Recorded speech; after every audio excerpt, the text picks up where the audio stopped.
you realize that the point of maximum danger is the point of minimum fear.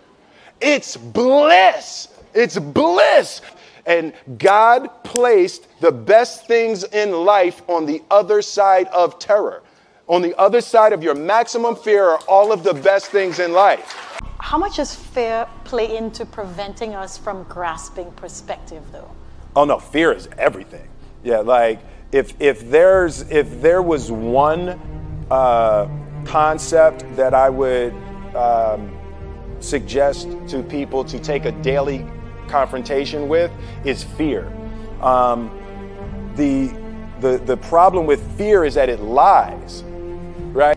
For me, the daily confrontation with fear has become a real practice for me since about three years ago. I went skydiving in Dubai, right? And skydiving is a really interesting confront with fear, right? So what happens is you go out the night before and you take a drink with your friends and somebody says, yeah, we should go skydiving tomorrow.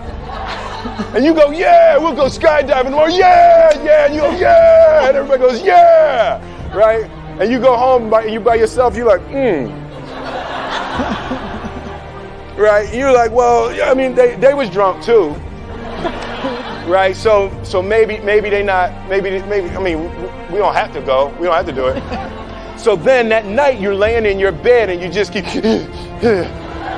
and you're terrified. You keep imagining over and over again jumping out of an airplane and you can't figure out why you would do that, right?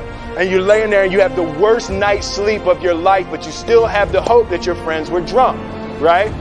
So you wake up the next day and you go, down and you said where you were going to meet and everybody's there. You're like, oh, shit. All right, cool. Right? So you get in the van and you don't know that your friends had the same night that you had because they're pretending like they didn't. They're like, yeah, man, my uncle's a Navy SEAL and, this is going to be great. I've been looking forward to this. And you're like, oh, my God. And your stomach is terrible. You can't eat and everything, but you don't want to be the only punk who doesn't jump out of this airplane. So you get there, and then you have the safety brief. And you're standing there, and the guys will tell you, well, if the chute doesn't open, what's going to happen is you're doing, well, why the hell, what could happen? That the chute wouldn't open, right? So you do a thing, and what you do is your first jump, you're attached to a guy who is going, he's going to walk you out. So you go, and you get there, and there's an airplane, and nobody's stopping. Everybody's still going. So you get onto the airplane and you're sitting there and it's extra because you're sitting on some dude's lap, some stranger.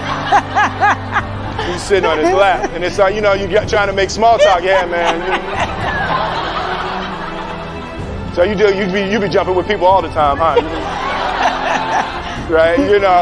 So, and then you just want to make sure, you got kids, right? You got people you need to see, right?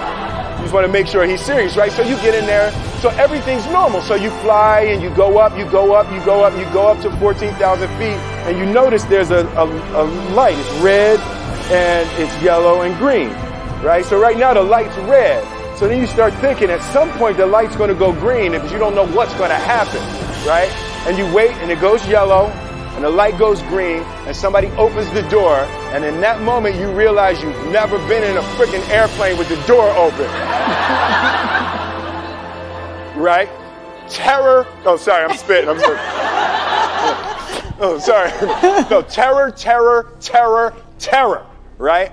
So you go, and then, if you were smart, you sat in the back so you don't go first, right? And then people start going out of the airplane.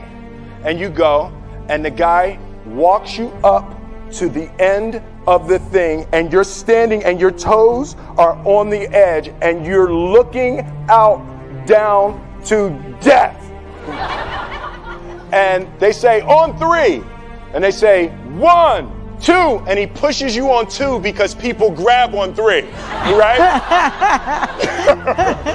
Right? And you go, and you fall out of the airplane, and in 1 second, you realize that it's the most blissful experience of your life. You're flying, right? It doesn't feel like falling, right? It's like you actually are kind of held a little bit by the wind, and then you start falling, and there's zero fear. You realize at the point of maximum danger is the point of minimum fear. It's bliss. It's bliss. And you're flying, right? And you're doing that, and then 20 seconds, 25 seconds, 40 seconds, and you have enough time to just kind of be like, oh, shit, that's that building. That's not like that one.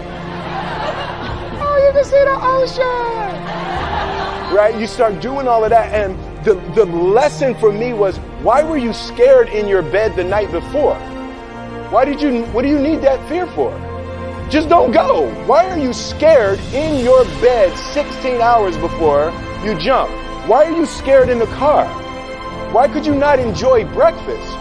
What did you need that? The fear is fear of what? You're nowhere even near the airplane. Everything up to the stepping out, there's actually no reason to be scared. It only just ruins your day. You don't have to jump. And then in that moment, all of a sudden, where you should be terrified is the most blissful experience of your life.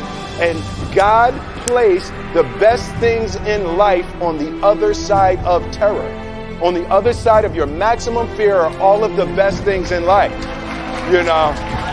So that was my experience with skydiving and fear.